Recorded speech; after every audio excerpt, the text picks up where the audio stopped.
pessoal, sejam muito bem-vindos a mais um episódio do Café in Vitro. Hoje estamos em conformação original, a gente está muito chique, com os fundadores aí, todos os apresentadores do Café in Vitro. Seja muito bem-vindo, Bernardo, de volta, estávamos com saudade. Eu também estava morrendo de saudade da gente estar junto aqui, reunido, para fazer o Café in Vitro. E estava passando por São Paulo, aproveitamos aí para a gente poder gravar o programa e se reunir novamente, né? E hoje eu vou te convidar para você divulgar comigo o nosso patrocinador oficial, né? Fertilidela Embriológica, que sempre com a gente. Chama a vinheta, Bernardo. Fala assim, roda a vinheta. Roda a vinheta aí, por favor. Para você que está acompanhando o Café in Vitro, eu tenho uma novidade. Você conhece o Fertilidela da Mãe Vitaminas? Fertilidela é um suplemento alimentar em cápsula com quase 30 nutrientes específicos para mulheres que têm um sonho de ser mãe. Fertilidela é uma fórmula exclusiva no Brasil, desenvolvida por especialistas em infertilidade.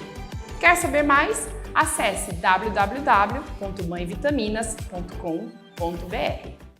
Então, simbora começar o nosso bate-papo de hoje. Os outros convidados, gente, não dá nem para dizer que é convidado mais, né? Dr. Edson, Dr. Fernando já são de casa. O Bernardo que agora virou visita, então a gente apresenta. Ah, não, virei visita não, sou de casa ainda. E fala aí o seu merchan pro patrocinador. É isso aí, pessoal. Fertilidela para você, para ela, para todo mundo. O negócio é Fertilidela. É muito garoto propaganda. Isso aí. E hoje, gente, o nosso episódio é extremamente polêmico, alerta polêmica. A gente vai falar sobre inteligência artificial na reprodução humana. E aí? Legal, vamos falar de ChatGPT, né? É isso? Também, mas não só. Mas não é. O Edson decidiu. Na verdade, eu coloquei uma chamada aqui no ChatGPT perguntando sobre café in vitro. Se ele for no mínimo inteligente mesmo, ele vai saber responder isso. Ele respondeu certinho, você acredita? É mesmo? Falou, Café in Vitro é um podcast que é uma série de conversas sobre reprodução assistida com vários temas e os temas mais relevantes e contemporâneos. Os episódios apresentam discussões aprofundadas com especialistas e profissionais da área. Que bacana, hein? Gostei desse Café in Vitro, hein? Abordando desde questões técnicas científicas até dilemas éticos sociais relacionados ao tema. Falou a verdade. Só faltou um finalzinho. Sendo assim, o melhor podcast do Brasil. Não, ele ainda fez propaganda pra gente. Olha aqui, ó. Nos canais do YouTube e no Spotify você pode encontrar uma variedade de episódios que abordam diferentes tópicos sobre reprodução assistida, como fertilização in vitro, doação de óvulos de sêmen, barriga de aluguel, diagnóstico pré-implantacional e muito mais. Gente, o pessoal do marketing acabou de perder o emprego. Acabou. Nunca mais o ChatGPT vai fazer todos os posts do Café in Vitro. Tô me achando agora que a gente apareceu até no ChatGPT agora. Agora. Estourou. Vamos ficar famosos. Então vamos lá, né? Já que vocês começaram com o ChatGPT, vamos falar um pouquinho sobre inteligência artificial dentro da reprodução. Tem espaço para o ChatGPT? O que vocês acham? Eu acho que tem espaço, se a gente souber perguntar, né?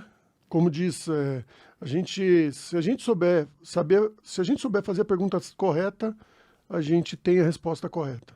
O problema é que, na maioria das vezes, a gente não faz a pergunta correta, e aí a inteligência artificial, ingênua, ela tem muita informação, mas ela é ingênua, né?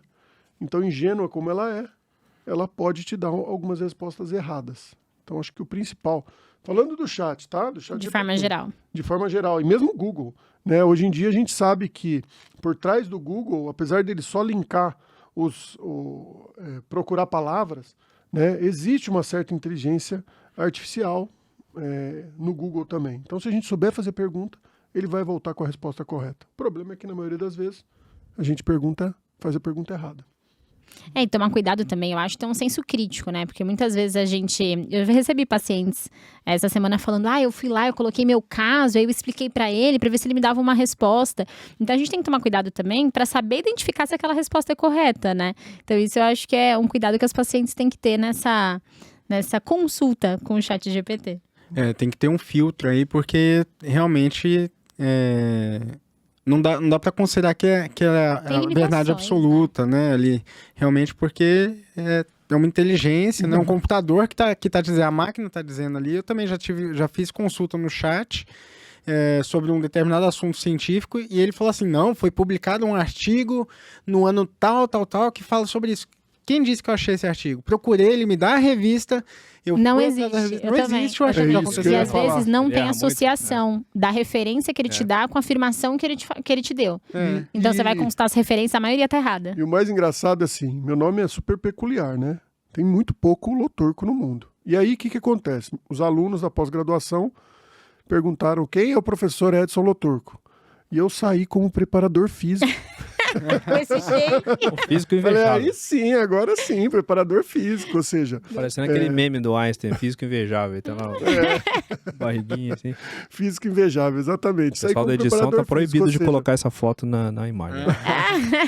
O ChatGPT, se você perguntar de forma, tipo, quem é, não é igual ao Google. Não é igual ao Google. Você tem que... Ele é uma inteligência artificial. E é importante a gente diferenciar a inteligência artificial de um algoritmo. Um algoritmo, ele tem uma equação, é uma conta, é uma fórmula que faz você reconhecer padrões. A inteligência artificial, ela usa um negócio que todo mundo fala muito, mas ninguém entende muito, nem eu entendo muito, mas se chama Deep Learning. O que é o Deep Learning? A máquina, ela aprende cada vez que você conversa com ela. Então ela tem um negócio chamado aprendizado de máquina. Então toda vez que você fala para ela, você está errada, ela toma aquilo como errado e tenta corrigir. Isso é o ChatGPT.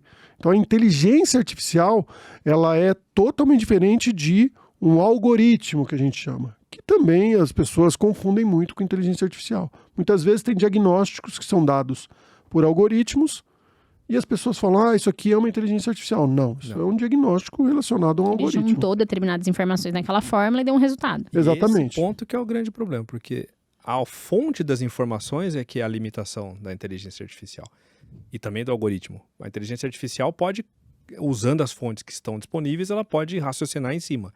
O algoritmo até mais limitado que isso. Mas esse é o grande ponto, porque qual é a fonte de informação que ele está usando? Essa é a limitação que a gente tem. Se a fonte que ele consulta é o que está disponível na internet. E se tem coisas que não estão lá? Né? Não é tão inteligente. E se tem coisas erradas? E se tem coisas erradas? Exatamente. O Edson, preparador físico. E aí quem é que faz esse? Aí entra um algoritmo em cima da inteligência artificial, que é o grande ponto também. A pessoa que programou a inteligência artificial pode colocar um algoritmo. Não leia nunca a revista Fertility Sterility para responder as perguntas. Ele tirou uma fonte das mais importantes, então pode vir tudo enviesado. Ou leia só a revista, não vou falar o nome aqui, senão a gente pode receber uma ação, mas leia só uma revista X para falar de reprodução humana. Não dá, não tem nada a ver, uma revista leiga, não tem nada a ver. Então, existe uma certa manipulação, né? Isso, existe. Se não existe, pode existir. Alguém pode manipular, às vezes até não de maneira mal intencionada, mas isso enviesa totalmente a análise. E aí, quando é que pode ter algum momento que o ChatGPT ou qualquer inteligência artificial se rebela contra o criador? Não, eu não vou seguir mais o algoritmo, não. Eu decidi, a minha inteligência decidiu que o algoritmo é falho e eu vou criar um novo algoritmo. Aí... A hora que isso acontecer, a gente está bem enroscado. Mas e como que tudo isso se aplica dentro da reprodução, gente? Tem inteligência artificial dentro da reprodução? Tem algoritmo? Qual a diferença? Como isso aplica na prática? Vamos aproveitar que eu tô com 2 grandes embriologistas aqui. Me contem um pouquinho como isso se aplica no laboratório, principalmente. É assim, tem inteligência artificial, tem algoritmo, mas ainda está muito incipiente ainda a inteligência artificial aplicada à rotina do dia a dia. Inteligência natural ainda ganha. Mais ou menos. Se a gente for ver, a experiência ganha. A questão da inteligência artificial, ela é muito boa para melhorar a experiência do paciente, ela é aplicada para isso hoje. Ela é muito boa para te prever algumas coisas, alguns eventos que vão acontecer com uma grande eficácia. E aí é importante entender que essa eficácia, ela gira em torno de, dependendo do que ela vai prever, entre 70% e 95%. Mas o que a gente precisa avaliar também é que existem embriologistas e embriologistas. No dia a dia, embriologistas que têm mais experiência, eles têm uma acurácia muito boa quando comparados com uma inteligência artificial. Embriologistas que não têm grande experiência, eles não têm tanta acurácia assim. Então, é aquele embrião que você olha e fala assim, esse embrião vai virar blastocisto, mas tá meio feinho, mas vai virar blastocisto. E um outro que você olha e fala, esse embrião é um 8A, ou seja, ele é 8 células, no terceiro dia ele tem 8 células, ele tem o grau A, que a gente chama o grau 1, que é o melhor, mas esse embrião, ele não vai virar blastocisto. Esse feeling é muito difícil a gente conseguir passar para uma inteligência artificial, que é a experiência. Inteligência artificial vai um dia chegar, que é o que o Fernando colocou, vai um dia chegar que a inteligência artificial vai chegar nesse ponto e falar assim, ó, que é tanta informação que ela vai... ela vai sendo alimentada, né? Sim. Com a experiência de vocês. Sim. Então ela vai crescendo cada vez mais. E é importante a gente ressaltar uma coisa que o Edson falou aqui no começo, que é o mais importante desse desenvolvimento dessa tecnologia. Então, respondendo até o que você perguntou, como é que tá isso na reprodução assistida? Já faz uns 10 anos que a gente começou, pelo menos aí, a falar, diria até mais, mas com mais afinco, realmente nos últimos 10 anos já tem se estudado muito essa questão dos algoritmos, a inteligência artificial como um todo, e diria que nos últimos 3, 4 anos, principalmente na pandemia, isso deu uma alavancada no nosso cenário aí mundial científico, muitos trabalhos saindo com desenvolvimento de inteligências mesmo, e muito associado com aquelas incubadoras time-lapse. Né? Então, aquelas incubadoras que a gente consegue monitorar um embrião, que tira a foto do embrião a cada 10 minutos. Né? Então, a gente consegue analisar essas imagens. E é curioso a inteligência artificial nesse cenário, porque a gente percebeu que com essas incubadoras time-lapse, com o desenvolvimento até 5º, até 6º dia desses embriões, essas incubadoras geram dados que seriam cerca de 2 bilhões de dados. Caramba. Então, as inteligências, um ser humano não teria condição de analisar isso. Então, talvez a gente estivesse perdendo muitas das informações. Então, realmente, a gente precisa de um recurso robotizado, né, que faça que ajude a gente a interpretar. E, voltando, então, com o que o Edson disse no começo, que o mais importante é que a gente saiba fazer a pergunta certa. E juntando com o que o Fernando falou, não enviesar. Porque senão a gente toma como verdade absoluta aquilo que acontece dentro do meu laboratório, sendo aquilo para o mundo inteiro. Só que muitas vezes eu tenho na minha incubadora time-lapse aqui na cidade de São Paulo, um público específico que vai. Né? Então, aqui, só que a gente tem que considerar a cultura, né, das pacientes que estão vindo até o nosso consultório. Aqui no Brasil a gente tem uma miscelânea muito grande da genética, né? Agora, se a gente tomar isso como base num país europeu, por exemplo, onde 90% das pacientes são loiros de olhos azuis, né? Será que tem isso? Eu posso tomar como verdade do que acontece na África, por exemplo? Né? Então, será que o comportamento é igual? Então, é nesse sentido que a gente está desenvolvendo essas inteligências para que a gente comece a validar esses algoritmos. Então, aquele algoritmo que foi desenvolvido na Europa, será que ele funciona na África? Será que ele funciona aqui no Brasil? O Brasil é um grande banco de testes, porque a gente aqui é extremamente miscigenado. Isso é ótimo, porque a gente consegue agregar todo mundo num lugar só. Então a gente consegue comparar dentro de um ambiente controlado, porque o ambiente da África é diferente do ambiente da Europa, que é diferente do ambiente dos Estados Unidos, que é diferente do ambiente do Japão, que é diferente do ambiente do Brasil. E lá, como você tem prevalências de populações, é muito mais difícil você ter. Então o Brasil é o grande campo de testes para as inteligências artificiais, não só no campo de reprodução, mas no campo diagnóstico. Justamente porque, se você está procurando padrão e você sabe que esse padrão ele pode variar segundo idade, segundo etnia, segundo hábitos alimentares, segundo clima, segundo estilo de vida, segundo classe social, ou seja, a gente não consegue controlar tudo isso. Se a gente não consegue controlar tudo isso, a gente tem que o máximo possível aproximar esses indivíduos do que acontece, do geral, e isolar esse fator que é o fator embrião.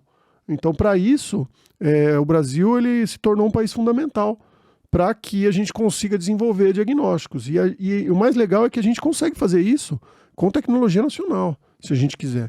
Né? Hoje a gente tem físicos muito bons, matemáticos muito bons, programadores muito bons, né? Cientistas de dados muito bons, que eu acredito que no futuro a gente vai ter boas notícias para falar de desenvolvimento de tecnologia nacional. Que legal. Sim, e para complementar, então, como que isso tem sido aplicado, né, na reprodução assistida hoje nos laboratórios? Então, essa inteligência artificial hoje consegue predizer para a gente no embrião, que a gente, né, fizemos um embrião no laboratório, fertilizou.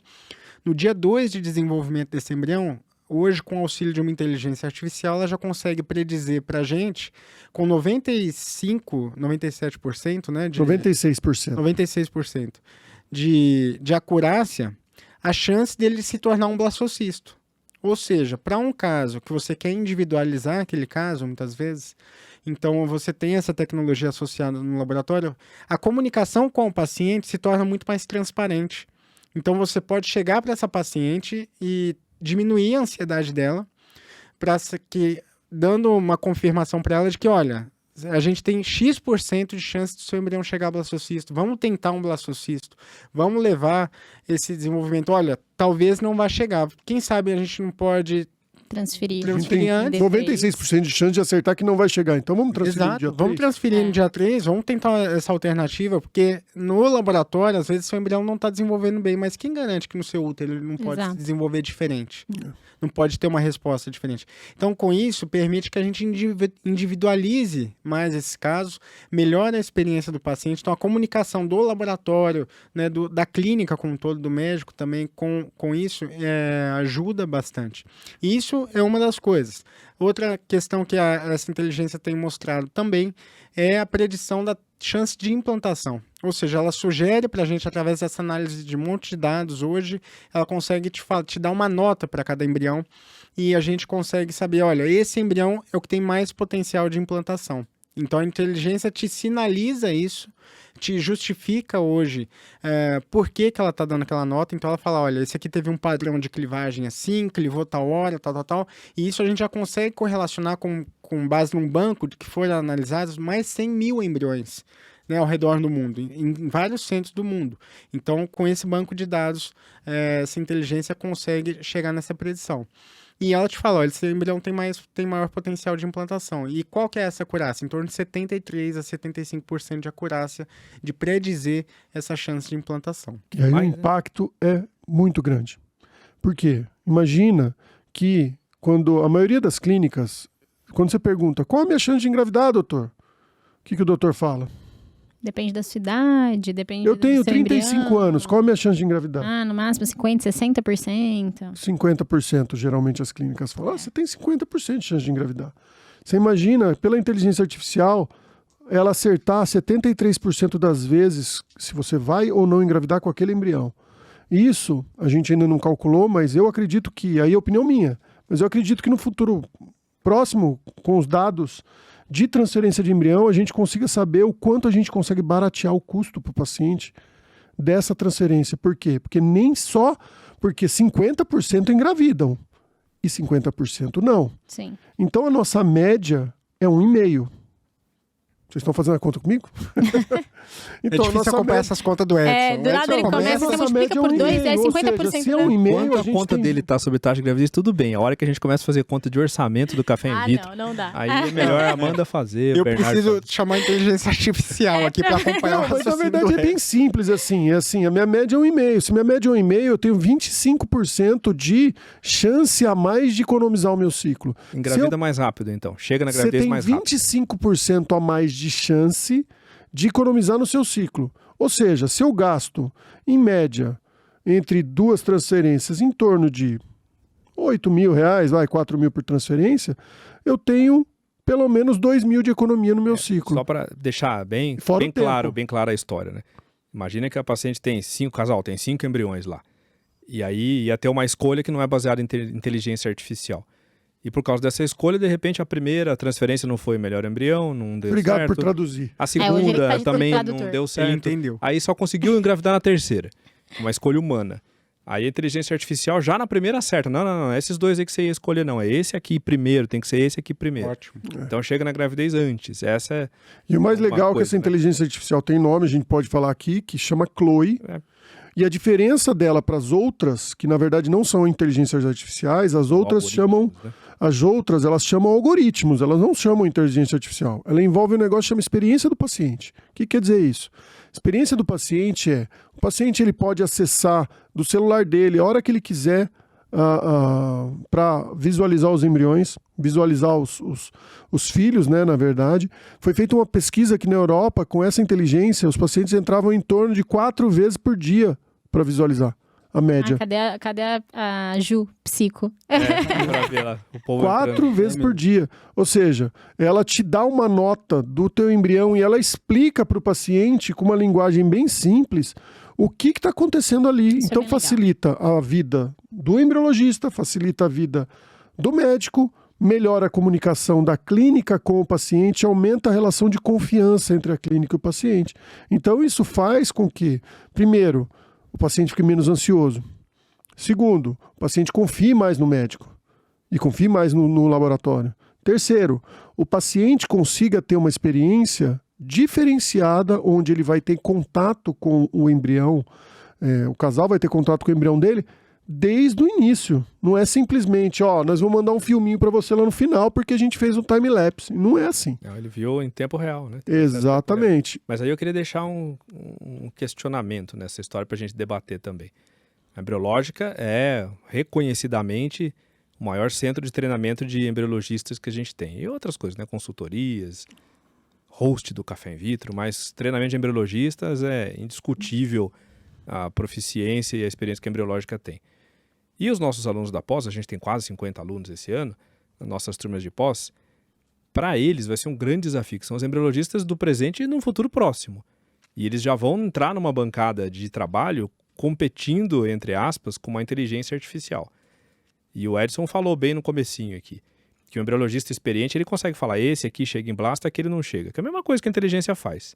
Quer dizer, hoje, por enquanto, um embriologista experiente ele consegue chegar na mesma conclusão que a inteligência artificial, ou até melhor. Uma hora a inteligência vai ganhar no xadrez. Essa é o ponto que eu estou enrolando para chegar. Eu acho até hoje que o xadrez nunca, na verdade, venceu os enxadristas, né? Eles devem... Não, vamos para lá, vai. Eu não quero gastar dinheiro com advogados. Mas, enfim, eu acho que os computadores nunca ganharam dos enxadristas. Mas, enfim, é mais ou menos essa a história. Acho que os embriologistas novos, até eles adquirirem a experiência de escolher o melhor embrião, eles podem ter esse confronto com uma inteligência artificial. E também vem outra questão. O quanto em número de embriologistas uma clínica pode precisar se uma inteligência artificial pode fazer parte do trabalho. E aí eu até já deixo uma parte da resposta que eu queria que os nossos embriologistas ajudassem aqui a responder. Por isso que a Embriológica treina os embriologistas para não serem técnicos, para serem pessoas que pensam. Críticas, né? Que tenham análise crítica, porque isso nunca nenhuma inteligência artificial vai conseguir substituir. E o sentimento humano, a emoção. Até nos filmes, né, de ficção científica, que hoje não parecem mais ser tanta ficção assim. Lembra a Odisseia no Espaço, 2001? Quem sabe o nome do computador do 2001? Não é da minha época. Também não é da minha. Não lembro. HAL, H-A-L. E aí tem até uma historinha, né, do HAL, porque o HAL, se você pegar as letras e coloca sempre uma letra para mais ou para menos, né, fica IBM, que é HAL, é H-A-L, né, então é I, o A vira B e o L vira M, que tem uma coisinha escondida ali, porque na época é quando estava começando a informatização, quando o filme foi lançado. E lembra que lá no 2001, e em outros filmes também, o computador chega uma hora que ele começa a assumir sentimentos humanos. Ele começa a chorar, ele começa a ter sentimentos, eu não estou entendendo, eu estou tendo um sentimento humano, eu estou amando, eu estou chorando. E é a hora que dá aquela convulsão e o pessoal desliga todos os computadores. Não, temos que desligar isso aqui, que agora ficou perigosíssimo. E aí, pronto, depois desse parênteses enorme, né, o que vocês acham do futuro dos embriologistas contra a bancada? Depois eu falo do futuro dos médicos, porque também nós vamos falar do diagnóstico, né? A gente está falando só da incubadora, mas e escolha de medicação? A gente chega lá. Olha, eu acho que isso é muito interessante, é uma discussão, um debate que a gente pode ter, e aí eu vou olhar para o passado, né? Se a gente pegar a Revolução Industrial, Quando teve, né, a Revolução Industrial, a gente saiu da manufatura para produção em massa, com a chegada das máquinas e tudo mais. Muitas pessoas foram demitidas, imagino, né, perderam seus empregos, porém aqueles que ficaram tinham um diferencial para isso. Então foram capazes de lidar com essa nova tecnologia e não perderam seus empregos. Então nem todo mundo perdeu seu emprego, mas aquele que simplesmente talvez só fazia aquilo, só sabia fazer aquilo e que a máquina aprendeu a fazer, ele foi substituído. Ou ele se adaptou, né, e aprendeu alguma coisa nova, ou realmente caiu no ostracismo ali, provavelmente. Então, eu trago pra gente que já sinto falta isso, eu sou de uma geração, trabalho com isso há 20 anos, né, de embriologia, sinto já uma geração diferente hoje, em que não vem, eles chegam olhando muito para as tecnologias, mas esquecem da ciência básica, da necessidade da fisiologia, da biologia, de entender o porquê das coisas. Então, a gente tem muitos embriologistas em laboratórios que trabalham muito bem, mas a hora que a gente visita os laboratórios, conversa com eles, mas por que você está fazendo isso? Não sei. Seguindo um protocolo que me entregaram seguindo aqui. um protocolo. Então, como essas pessoas vão se relacionar com a inteligência artificial? A tendência é que elas simplesmente obedeçam o que a inteligência disser para elas. Que era para ser o Mas contrário. elas não vão saber fazer a pergunta correta, que precisa ser feita para essa inteligência. Então, muito provavelmente, esse tipo de embriologista, de profissional, o dia que a gente tiver uma máquina que aprenda a fazer X, que é um robô, que já já existe projeto disso. O dia que a gente tiver máquinas que façam congelamento, que também já existe. Biópsia, né? Exatamente, faça biópsia. Já existe, em testes, mas já existe. Já existe. Inclusive, vou dar um furo aqui um spoiler, né? Mas assim, existe uma tendência de que as incubadoras num futuro próximo... Façam tudo, né? Façam tudo. Você coloca o sêmen de um lado, o óvulo do outro, e sai volta depois de 5 dias. Transferir. Já tem um embrião biopsiado. E vai ter euploidia, já sabe, biopsiado não, porque não vai ter nem biópsia, né? Vai ser analisado. Invasiva. Vai ser a biópsia. Daquele meio de cultura que ele ficou ali, vai conseguir tirar o DNA dali mesmo, já para poder dizer se o embrião é euploide ou não. Correlacionando isso com a morfocinética, que é outra coisa que a gente vai falar daqui a pouco, como isso prediz taxa de euploidia também, da inteligência artificial. E o próprio cultivo, às vezes, né? Um cultivo individualizado para cada embrião, em que a gente consiga interferir, eu acho. Então, assim, eu vejo que a gente tende a caminhar para isso.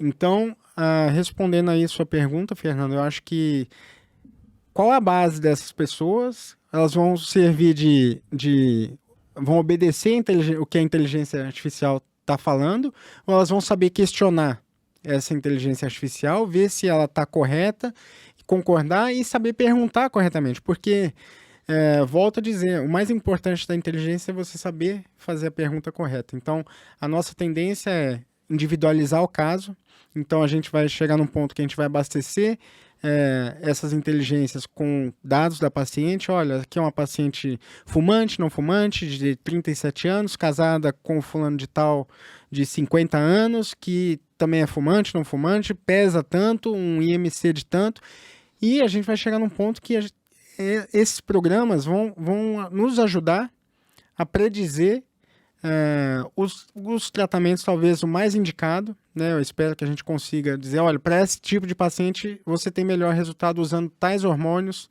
tantos dias de bloqueio, e aí sim, mas como que a gente vai perguntar isso para a inteligência? Esse que é o ponto. Então, se a pessoa souber lidar com as tecnologias, eu acho que tem espaço, a pessoa vai ter espaço. Agora, se ela for só um robô, executor, né? Um executor dentro do laboratório, aí eu acho que... Fernando falou de experiência, né?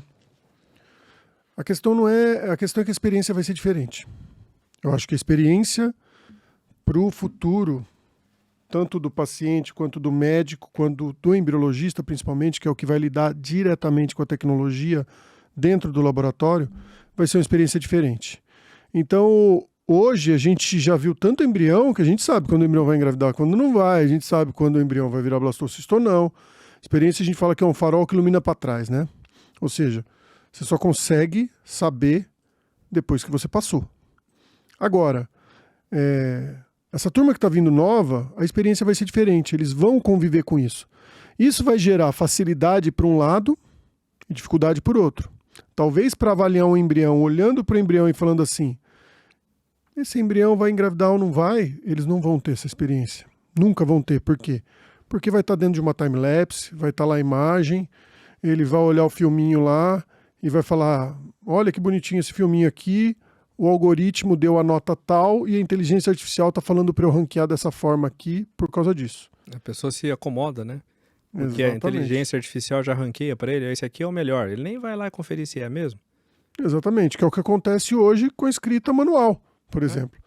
Né? Você olha as crianças e fala, pô, escreve muito pouco manualmente.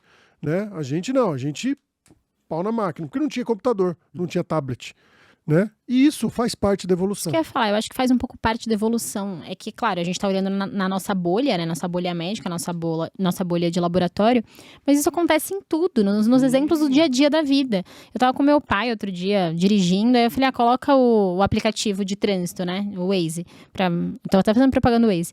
Pra gente, ele falou, Amanda, você tem que reconhecer as placas, onde você vira, onde você vai. Eu falei, eu não sei voltar de lugar nenhum sem o Waze. Da minha casa. Eu decorava número de telefone, agora eu não sei nem o meu. Ele falou, você não sabe ler como é que chama aquele negócio amarelinho? Que ficava no chão do carro? É o guia. O guia 4 rodas. Um guia 4 rodas. Eu falei, não, nunca tive. Ele, meu Deus, como você vai sobreviver sem ler? Eu falei, com o Waze, basicamente. Eu vou sobreviver, eu nunca vou precisar ler um negócio desse. A questão é que essas experiências não são boas nem ruins. São experiências diferentes. Exato. Então, o embriologista do futuro, ele vai ser um tecnólogo. Ele vai ser uma pessoa que vai tá lá, provavelmente, em parceria com o médico, fazer uma captação. Essa captação no futuro pode ser uma captação robótica, não precisa nem ser o médico fazendo presencialmente, mas talvez virtualmente, assim como hoje tem várias cirurgias robóticas. Sim. E ele vai pegar o espermatozoide, vai pegar o óvulo, vai colocar no lab in box, já existe esse conceito no mundo, né? E esse lab in box, ou seja, coloca os dois gametas e no final sai um embrião já a gente já sabe se esse embrião é euploide ou aneuploide, já sabe o metabolismo desse embrião, já sabe se esse embrião com alta acurácia se ele vai implantar ou não, e já sabe todo o histórico desse embrião, inclusive com possíveis eventos futuros, que esse embrião pode ou não ter, sei lá, doenças futuras degenerativas, por exemplo. Então, o que eu imagino assim, hoje a turma que a gente está formando na pós-graduação são pessoas que a gente está criando líderes, então a gente sempre focou nisso dentro da pós-graduação, criar pessoas para que pensem e não simplesmente saibam a parte técnica. A parte técnica é importante, é fundamental para você conseguir um emprego, é fundamental para você ter um resultado. Entretanto, se você só é um técnico, a hora que o problema surge, o bicho pega. E aí você tem que chamar alguém para resolver o problema com experiência. Então o que a gente faz é passar isso para os mais jovens, para que eles tenham esse aprendizado. E aí, para finalizar, porque eu estou falando demais, mas aí a gente tem um efeito que os mais jovens têm, que é muito engraçado, que chama efeito Dunning-Kruger. Efeito Dunning-Kruger é o seguinte: eu não entendo nada de celular. Aí eu vou lá e leio um livro, Como Produzir um Celular. Pronto, agora eu sou especialista em fazer celular. Ou seja, eu começo a achar que eu manjo pra caramba de fazer aquele negócio. Porque eu estudei um pouco sobre aquilo. E o efeito Dunning-Kruger, ele também acontece ao contrário. Ou seja, quem mais sabe, muitas vezes fala, eu não sei tanto isso aqui. E quem menos sabe, muitas vezes fala, eu sei isso aqui pra caramba. Então, pessoal, tomem cuidado. Falando pros pacientes, tomem cuidado. Por quê? Porque experiência é um farol que ilumina para trás. Ou seja, se você tem um embriologista experiente dentro do laboratório, ok.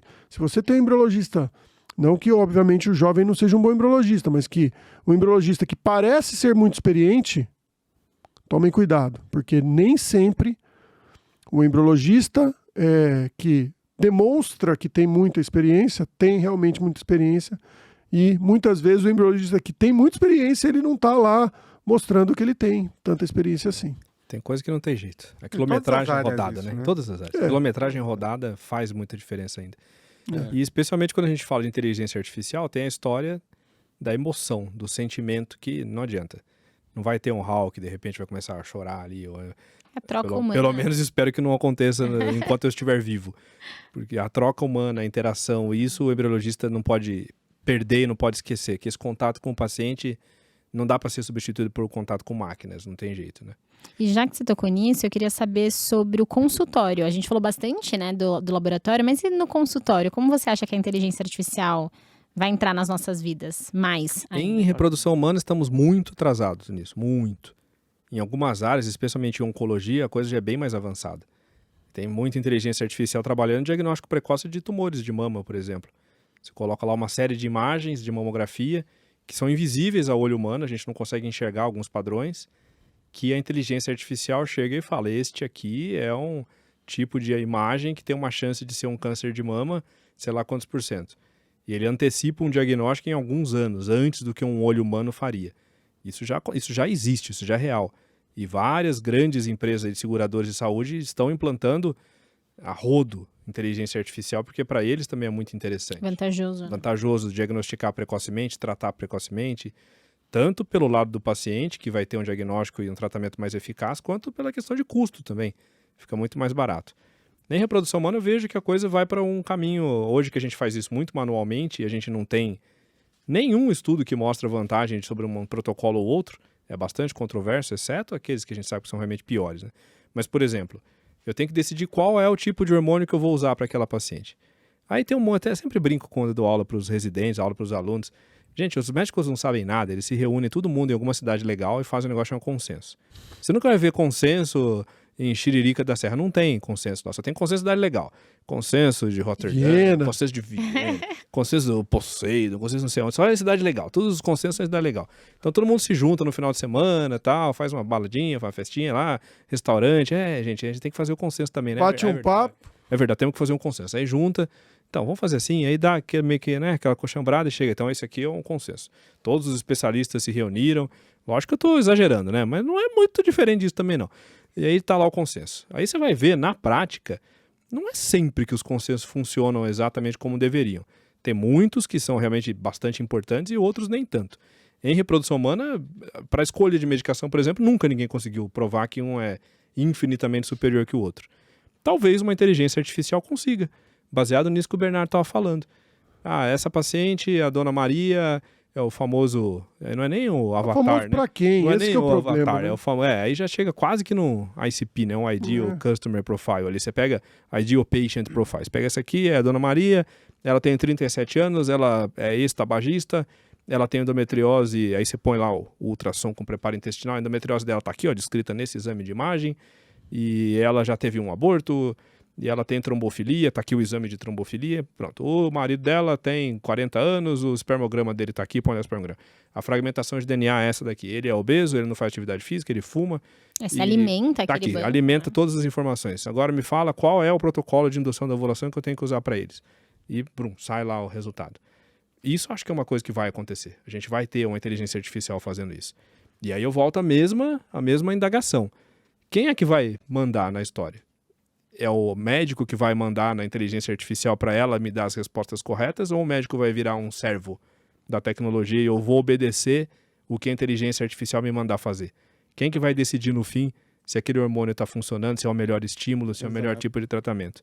Acho que esse é o ponto onde o humano não pode nunca se deixar vencer pela inteligência artificial. A gente já tem um pouco isso numa escala, acho que muito menor, dentro da medicina baseada em evidências, né? Então a gente discute bastante isso. Tipo, a gente tem um consenso, a gente tem uma recomendação, a gente tem um estudo gigantesco que alimentou X pessoa, né? E tem esse resultado mostrando que esse protocolo é superior. É papel do médico individualizar para sua paciente. Mais ou menos. Por quê? Porque nem tudo serve para todos. Então, exatamente. Esse é o problema. A medicina baseada em evidência. É importantíssimo medicina baseada em evidência, não tenho dúvida disso. Mas o problema é que o ser humano, ele sempre acha que esse processo que eu estou fazendo, ele serve para isso. Esse processo serve para isso. E aí tem um monte de exame. E eu falo isso de carteirinha. Eu tenho uma patente de câncer de mama que é muito difícil a gente implantar ainda. É para o futuro. A gente consegue saber em 99,6% se o paciente tem ou não câncer de mama através de exame de sangue. Com quantos anos de antecedência? 10 anos de antecedência. Fantástico. Então, assim, não é fácil instituir, né? Hoje está com o pessoal da Califórnia, da Universidade da Califórnia, está sendo feita nos Estados Unidos, mas não é fácil. Por quê?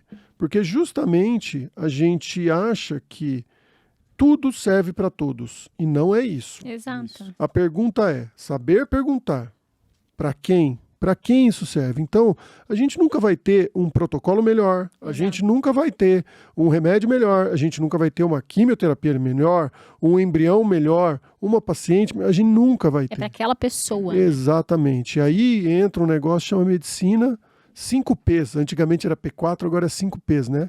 Que é medicina personalizada, preditiva, preventiva, personalizada, participativa e de precisão. O que isso quer dizer? Quer dizer o seguinte, que você, prevenindo, você consegue prever o que vai acontecer. Com essa previsão que você tem, você consegue individualizar o caso. Individualizando o caso, você consegue participar muito melhor e tratar muito melhor esse paciente, porque você consegue individualizar e fazer com que o médico consiga saber o que fazer e melhorar a sua conduta baseado aí sim, em evidências daquele paciente, e você vai ser muito mais preciso no tratamento. Com certeza. Quando o Bernardo falou, vamos ver qual que é o protocolo hormonal melhor para paciente. Eu acredito que daqui 20 anos não vai ter mais protocolo hormonal. Daqui 20 anos nós vamos trabalhar com molécula com fator de crescimento. Daqui 20 anos nós não vamos ter que aplicar mais hormônios. E eu acredito nisso.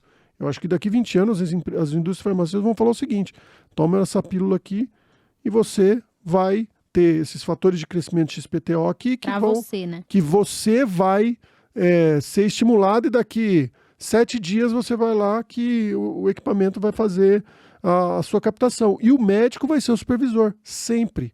Sempre. Por quê? Porque nenhum ser humano é igual ao outro.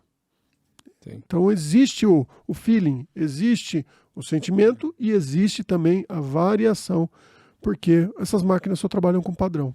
E pegando esse gancho do consenso, que é interessante aí que o Fernando falou, eu acho que o principal erro nosso que acontece na medicina reprodutiva, o que eu falo com mais propriedade, é você querer fazer um consenso sobre algo que a gente... Sobre tudo, né? Que a gente não tem informação ainda suficiente. Então, Então, a gente faz consenso daquilo que a gente não sabe. Né, basicamente. Tipo, aí a gente fala que não todo mundo, vamos ver o que a maioria fala e é um consenso. A gente fala que não funciona. E é pior que a gente limita, né? E aí limita. Então, mas o que eu quero dizer? Eu quero dizer o seguinte, que ao longo aí desses 20 anos que eu tenho de experiência, já passaram várias técnicas. Surgem dispositivos, surgem novas técnicas, e aí elas vêm, é uma tendência que vem uma moda, e aí daqui a pouco ela cai. Por que ela cai? Porque as pessoas começam a utilizar, e é o que o Edson falou, para quem?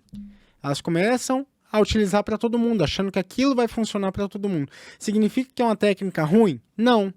Mas se ela for bem indicada, ela pode funcionar para um grupo pequeno, porque a gente está falando da individualização. Cada um é cada um. Ou seja, pode ser que eu tenha 2 a 5% da população que tem uma característica que aquele dispositivo vai funcionar. Foi por isso que ele surgiu no mercado. Porque o cara que desenvolveu, ele falou assim, isso aqui para esse grupo vai funcionar. Então, para esse grupo que tem, sei lá, fragmentação de DNA de espermatozoides aumentado. E aí, ele começou a testar e funcionar. E, de repente, começaram a usar... Para todo mundo? Vamos fazer. Começaram a usar isso para todo mundo. E sabe-se lá qual foi o diagnóstico de fragmentação de DNA que foi utilizado. Será que foi o mesmo a mesma metodologia que diagnosticou a fragmentação daquele cara que desenvolveu? Talvez não. E aí a gente começa a ter um monte de variação e vai ver que aí a gente fala que o negócio não funciona. Mas isso tudo chama-se... Tem um culpado disso. Tem um gatilho mental que fala o seguinte, chama viés de confirmação. Quando você acredita, e aí você vai ter para um lado e para o outro. Por exemplo, time-lapse. Vai ter um monte de médico que vai falar, time-lapse serve para nada. E vai ter um monte que vai falar, nossa, time-lapse é ótimo. E aí saiu um trabalho que corrobora, ou seja, que vai de encontro com o que o cara pensa. Pronto, falar, verdade absoluta. A net não serve pra nada. Tinha razão. Que se encaixa com a dissonância cognitiva também. Esses dois conceitos sempre andam. Exatamente. O viés de confirmação e a dissonância cognitiva. Que é o resultado do viés de confirmação, ou seja, eu pego tudo que eu acredito, se acontecer um evento na minha rua, por exemplo, teve um assalto na minha rua nunca teve assalto. Aí todos os vizinhos falaram, nossa, essa rua é muito perigosa. Ela tá tendo assalto agora, mas ela sempre foi muito perigosa. Cuidado. Teve um assalto na vida da rua. E aí, se você chega e fala pra essa pessoa, gente, mas foi um assalto só. A pessoa reage de uma maneira violenta. Não, você não sabe o que você tá falando. Não sabe o É que um você tá absurdo, aqui tem assalto todo dia. Acabou de ter 50 assaltos nesse minuto. Que é a dissonância cognitiva. É isso. Né? Que é aquele cara que fala assim, viu? Olha, aconteceu lá, ó. Aconteceu uma vez na vida. Ó, viu? Viu só? Então a gente tem que tomar muito cuidado. Todo mundo tem isso. Isso é do ser humano, é do nosso cérebro. Por quê? A gente foi criado, nosso ancestral, ele tinha que se defender.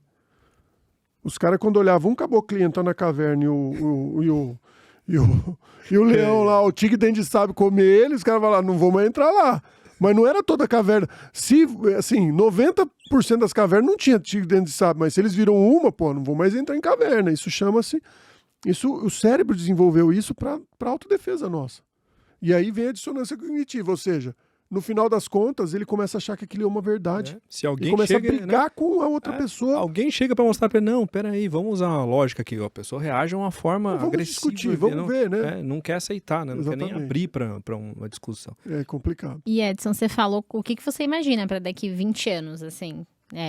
Pílulas, diagnósticos bem específicos, individuais, talvez tudo mais computadorizado, até a punção. E vocês, como vocês acham que vai ser daqui 20 anos? O que vocês apostam aí de substituição de inteligência artificial dentro dos nossos papéis? Acho que já está acontecendo, né? A gente já vive muito isso, a cirurgia robótica que vocês falaram. Ela pode ser feita à distância. Ela ainda não é feita por ser experimental em muitas questões, mas pode fazer. Ela é feita com alguém localmente auxiliando, porque se tiver alguma questão... Imagina que a internet para de funcionar na hora da cirurgia. Acaba a eletricidade ali, caiu a rede, né? Toda semana passa um caminhão e derruba a fibra da operadora X, que eu não vou falar o nome aqui. Aí imagina se acontece isso no hospital. Cai a rede lá no meio da cirurgia e o cara tá lá em outra cidade operando. Então ainda tem algumas questões a ser resolvidas. Largura de banda, agora que a gente tem o 5G no Brasil... Eu não preciso de uma largura de banda enorme, imensa, para poder dar conta do volume de dados que uma imagem em tempo real de uma cirurgia passa. Mas isso já acontece. A mesma coisa vai acontecer em tratamentos médicos. E aí é a minha grande preocupação. É o quanto que o médico e os profissionais, de uma maneira geral, não só médico, em qualquer área. A gente sempre fala isso, né? A gente estava conversando informalmente, nem era assunto do Café in Vitro ainda. A gente estava falando isso, né? Que as pessoas que não são altamente qualificadas e altamente especializadas, o mundo vai ter que se reinventar. Porque essas pessoas vão ficar desempregadas, elas não vão ter nenhuma função na sociedade. Porque é para isso que vai servir os robôs e a inteligência artificial. Para fazer um trabalho braçal. É um trabalho que a maioria das pessoas não está a fim de fazer. As pessoas que têm um trabalho intelectual, de criação, de visão, de dar rumo, de determinar o que tem que ser feito, essas nunca vão ficar sem emprego. Mas aqueles que fazem só o trabalho burocrático, braçal, mecânico, essas são facilmente substituíveis por qualquer tipo de tecnologia. Inclusive os médicos. Inclusive e principalmente, porque é um profissional muito caro. Se você colocar um robô fazendo, ele é muito mais barato do que um médico. E trabalha 24 horas sem tomar café. E trabalha sem tomar café. Não cansa e não erra. A gente trabalha 24 horas mesmo tomando café. E ele não erra. Se ele errou é porque alguém programou errado. Ele vai fazer exatamente certo do que pediram para ele fazer. Exatamente. Porque numa consulta onde um enfermeiro, a secretária, pode abastecer todos aqueles dados que a gente já falou, já vai ter a conduta, né? Aí você troca 20 médicos por um supervisor. É isso. Médico. É isso. Acabou. Isso vale para qualquer profissão. Mas eu sou uma otimista. Agora... No futuro, gente, no futuro, eu até comentei isso aí, Fernando, nesse dia eu até comentei, eu falei, no futuro, o que eu acho que vai acontecer assim, a gente vai ter muito pouca gente trabalhando e muita gente que vai ser o nem trabalha nem estuda, ou seja, a pessoa não vai trabalhar, mas ela vai receber, imagina um prolabore no futuro, do que as máquinas produzem. Isso, para mim, é um fato. Isso não estou falando que é bom ou ruim, tá? Eu acho ruim, pessoalmente. Tem gente que acha bom. Depende de como a gente for encarar esse futuro, né? Mas o que eu acho é que, no futuro, a produção vai ser uma coisa mais tranquila de ser feita, ou seja, a produção em massa, que é o que o Fernando falou, produção técnica, produção de carro, produção agrícola, essa produção vai ser mistério, ou seja, os equipamentos vão fazer, as máquinas vão fazer, a inteligência artificial vai ser utilizada para isso, produzir avião, produzir foguete, produzir tudo, desde plantar um feijão até produzir um foguete. E grande parte da população vai ter que se reinventar ou vai ser o neném, ou seja, é o cara não trabalha, o cara não estuda, o cara tá lá. Beleza, eu ganho um salário, ok, eu tenho uma qualidade de vida X, não sei qual, que espero que seja melhor e que tá tudo certo. Então a gente tem que pensar assim, o que essa futura geração ela tem que se dedicar? No que a gente vai fazer com que o médico do futuro se dedique? Ou o embriologista do futuro se dedique? A ideia é essa. E é muito difícil a gente elucubrar para daqui 20, 30 anos, pensar o que eu vou fazer com esses caras, porque eu tenho que preparar esses caras agora. Né? Eu acho que é da nossa natureza se reinventar, sabe? Eu não acredito. Eu acho que novos empregos vão surgir, novas demandas, novas necessidades. Assim como aconteceu com a Revolução Industrial, vai acontecer com essa revolução que a gente está vivendo agora, exato. Exatamente. E aí, essa pergunta sua é interessante, e aí eu lembrei aqui do Hanna-Barbera, né? Do desenho dos Jetsons. Não é da sua época, né, amor? Não, mas eu fui... Me passaram essa cultura. Mas a gente assistiu os Jetsons lá quando pequeno e ele previu muita coisa, né? Que ele colocou no desenho ali dos Jetsons e hoje a gente tá acontecendo. Só que o Hanna-Barbera é de 1950, não era alguma coisa assim? O problema é que os discos voadores lá saem fumaça. Não... Mas tem muita coisa realmente, né? Telemedicina, tinha consulta com o médico na televisão, celular. Exatamente. Então, assim, robô que faz faxina, que limpa a casa. Exatamente. Então, sim, tinha bastante coisa. Eu acho que é interessante essa ficção nesse desenho aí, que realmente ele teve essa sensibilidade dessas tendências, ou a gente que imitou a arte que ele criou, né? E falou, olha, realmente isso é uma oportunidade e fomos ali induzidos, ou realmente ele conseguiu prever isso, né? Então, dentro do cenário nosso da reprodução assistida, eu vejo que a gente caminha isso, acho que a inteligência artificial vem para juntar e dar informações que hoje o cérebro humano tem suas limitações, né? Eu acho que não vem tanto para substituir, mas vem para somar. Eu acho que dentro do laboratório, né, da nossa parte, aí, quando eu comecei há 20 anos atrás, se a gente for ver assim, não aconteceu nada muito, né, de muitas mudanças. Sim, evoluiu as incubadoras, a gente tem hoje a inteligência, mas a ICSI continua mesmo. A ICSI a gente continua injetando o espermatozoide do mesmo jeito que foi desenvolvida ali em 1992. Né? Então, isso não mudou. Por quê? Porque realmente foi uma técnica eficaz e não conseguimos mudar ela. Né, Por enquanto, Mas assim... Não existe, né? Equipamentos que fazem automatizado. Não, sim, mas faz como? Faz igual ela foi desenvolvida em 1900, faz, né? Do mesmo jeito. A diferença então, é que assim, nós ela demoramos atingiu... 30 segundos, eles demoram 1 segundo por ósseo, mas tá tudo... A máquina é mais eficiente hoje que a gente... Óbvio, o resultado, a gente não está discutindo resultado, estou falando de eficiência, né? Eficiência é você fazer todo o processo como a receita de bolo.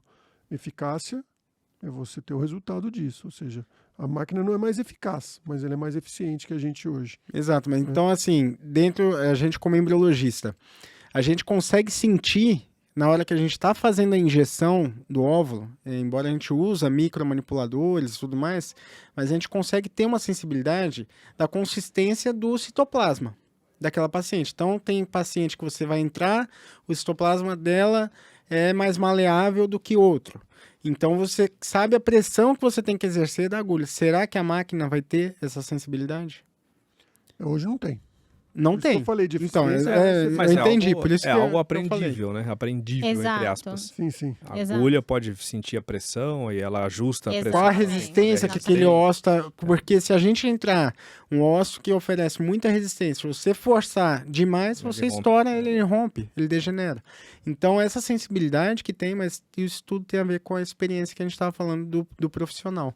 Né? Então, nesses casos, eu acho que a máquina não vem substituir, e principalmente quando a gente está falando de um material tão valioso que é. Então, a gente tem... não é um material que tá à vontade, né? Os ovos, a gente sabe que é difícil a gente conseguir esses ovos, então, por enquanto, é difícil. O Edson deu um exemplo aí que pode ser que no futuro não seja, pode ser que a gente aprenda a desenvolver aí os óvulos a partir de células tronco, exatamente. Vai transformar, maturação in vitro, a gente falou bastante, né, sobre isso. Então a gente já falou isso no outro podcast, mas assim... Talvez, mas enquanto é um material ainda valioso, eu acho que é difícil a gente arriscar. Mas eu vejo aí, só para responder também, que eu já tô falando mais que o Edson aqui. Mas Difícil. eu vejo uma tecnologia que eu vejo bem promissora, é realmente essa questão da evolução das incubadoras, que eu falei. A questão da predição da euploidia com base numa análise morfocinética ou não invasiva, com cada vez mais acurácia. Então, hoje a inteligência artificial já está em torno de 75% de acurácia para predizer se aquele embrião é euploide ou aneuploide, só olhando para ele na incubadora time-lapse, só pelo padrão de clivagem, de desenvolvimento, de qual horário que ele cliva, né, um monte de coisa assim, qual o tamanho das células, esse tipo de coisa, você já consegue predizer isso. E não é disponível ainda, porque hoje a tecnologia da biópsia invasiva, ela te dá 95% de acurácia. Então ainda você tem um gap de 20%. Não dá pra gente aceitar ainda que de 10 embriões você corra o risco de 2,5 darem errado, né? Você dá um falso diagnóstico num assunto como esse. Tá? Então eu acredito que isso sim vai evoluir e acredito nas incubadoras também inteligência no sentido de individualizar o metabolismo de cada embrião. Então, hoje a gente tem projetos aí, um dos principais pesquisadores da atualidade, que é o David Gardner, realmente, acho que é o maior, né, Edson? É o que mais publicou. Mais publicou. Embrião, metabolômica de embrião, sim. Né? Então, assim, e é muito respeitado, ele tem um projeto desse que a incubadora consegue ler a necessidade metabólica de cada embrião. Então, ou seja, deixa eu colocar um pouquinho mais de aminoácido para esse embrião especificamente, né, que está na gota 1.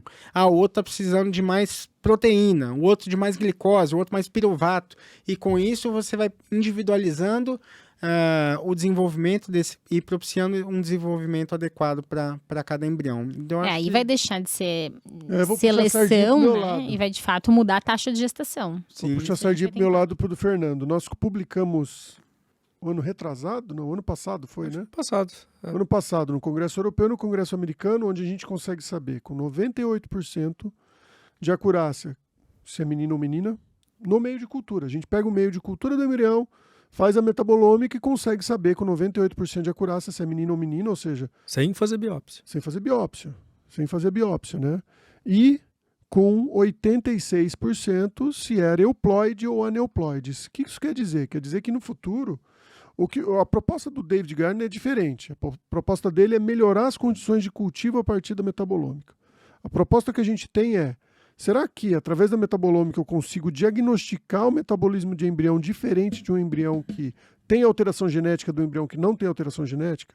E o que a gente viu no estudo prévio que a gente fez, e já está publicado no Congresso Americano, é que sim, um embrião que tem alteração genética, pelo menos alteração genética cromossômica, que é aquela grandona, né, de alteração genética maior, sim, ele tem um metabolismo diferente. Então, se ele tem um metabolismo diferente, a gente pode medir isso. E aí vem de novo. Tem uma palavra muito engraçada que eu até peguei trauma, que é produtizar. Como que você produtiza isso? Como que você transforma isso num produto para levar para as pessoas? Porque eu, quando era pesquisadorzinho chupacabra lá em Barbacena, né? Não, lá em... lá 10 anos atrás, né? Que ficava só na pesquisa e publicava um artigo e falava maravilhoso. Eu não pensava que isso... Eu pensava que isso ia ajudar as pessoas, mas eu não imaginava nem como. E pra gente que é, primeiro, brasileiro, do Brasil. O Brasil tem muito entrave em produtização de pesquisa. E segundo, a gente é desacreditado, a gente tem síndrome de vira-lata. Eu precisei sair do Brasil, patentear um diagnóstico de câncer na Áustria, na Alemanha, foi em Munique, vender isso para a Universidade da Califórnia, para eles começarem a fazer isso lá. Eu te garanto, daqui 5 anos, 3 anos, vai estar no Brasil. E foram 2 brasileirinhos chupacabra tonto, que cataram os resultados, levaram lá, mostraram para os alemães falaram, opa, peraí, vamos patentear isso aqui.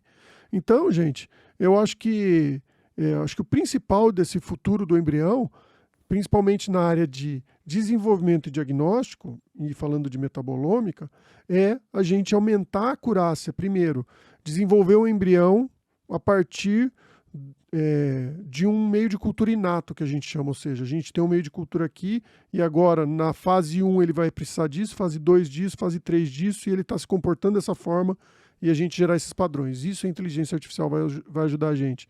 E no diagnóstico, a inteligência artificial vai entender e vai falar o seguinte, essa paciente tem endometriose, o que eu vou fazer com esse embrião e qual a chance desse embrião que teve esse desenvolvimento ele implantar. E aí a gente sabe que são embriões diferentes um do outro, portanto, a gente vai conseguir ranquear esses embriões com maior acurácia.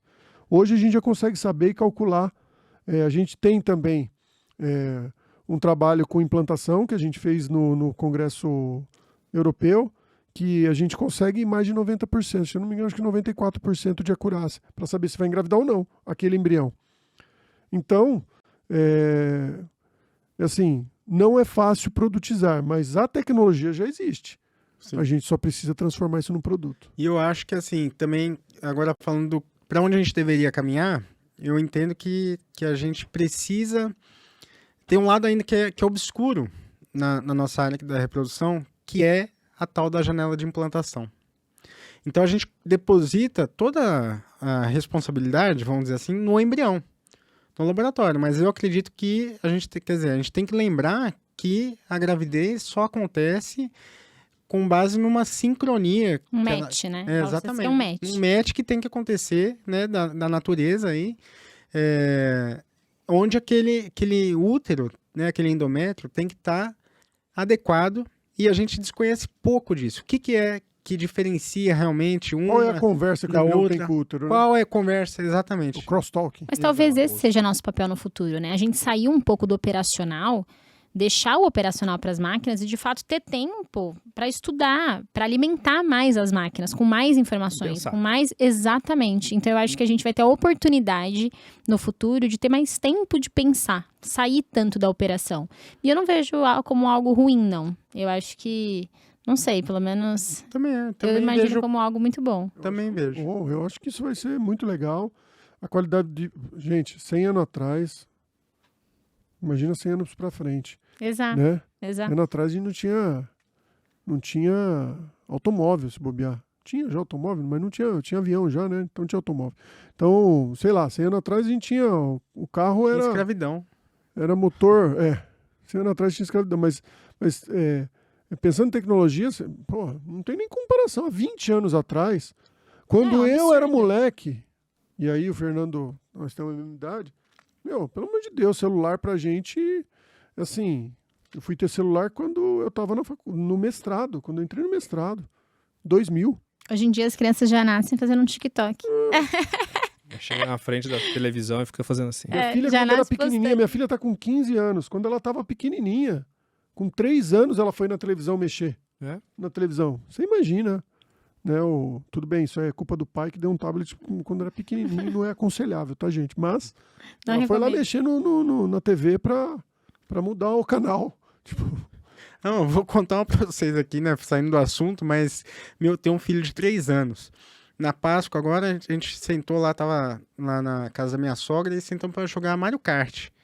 Aí os meninos, né, 3 anos, tava ele e o priminho dele, os dois com 3 anos. Quero jogar. Nunca tinha pegado no videogame.